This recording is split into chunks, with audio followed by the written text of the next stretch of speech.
ગીર સોમનાથ જિલ્લામાં માવઠાનો માર ખેડૂતોને સહન કરવાનો વારો આપ્યો છે। ગીર સોમનાથમાં પડેલું આ માવઠું કે જે ખેડૂતો માટે નુકસાનકારક સાબિત થયું છે। સોમનાથમાં જે સોમવારે વરસાદ પડ્યો તેને કારણે ખેતી પાકનો સોથ વળી ગયો છે। કમોસમી વરસાદે ખેડૂતોની 5 મહિનાની મહેનત પર પાણી ફેરવી દીધું છે। ઘઉં, બાજરી અને આખો પાક જમીન ઉપર ઢળી પડ્યો છે। એટલું જ નહીં, કેસર કેરીના પાકને પણ મોટા પ્રમાણમાં નુકસાન। માવઠાના મારથી બરબાદ થયેલા ખેડૂતોએ એબીપી અસ્મિતા પર વ્યથા ઠાલવી કે ભુવા ટીંબી સહિત આસપાસના ગામોમાં કમોસમી વરસાદથી વ્યાપક નુકસાન થયું। ઘઉંનો પાક નિષ્ફળ ગયો છે। તૈયાર ઘઉંના પાકની કાપણી કરવી પણ હવે મુશ્કેલ બની છે। નિષ્ફળ પાકને દૂર કરવા મજૂરીનો વધારાનો ખર્ચ પણ ભોગવવો પડશે। રવિ પાકને થયેલા નુકસાનને લઈ ખેડૂતો હવે સરકાર પાસેથી સહાય, વળતરની આશા લઈ બેઠા છે।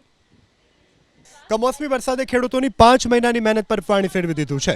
ઘઉં, બાજરી અને આખો પાક જમીન ઉપર ઢળી પડ્યો છે। એટલું જ નહીં, કેસર કેરીના પાકને પણ મોટા પ્રમાણમાં નુકસાન।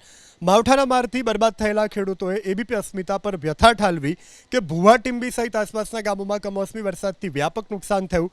ઘઉંનો પાક નિષ્ફળ ગયો છે। તૈયાર ઘઉંના પાકની કાપણી કરવી પણ હવે મુશ્કેલ બની છે। નિષ્ફળ પાકને દૂર કરવા મજૂરીનો વધારાનો ખર્ચ પણ ભોગવવો પડશે।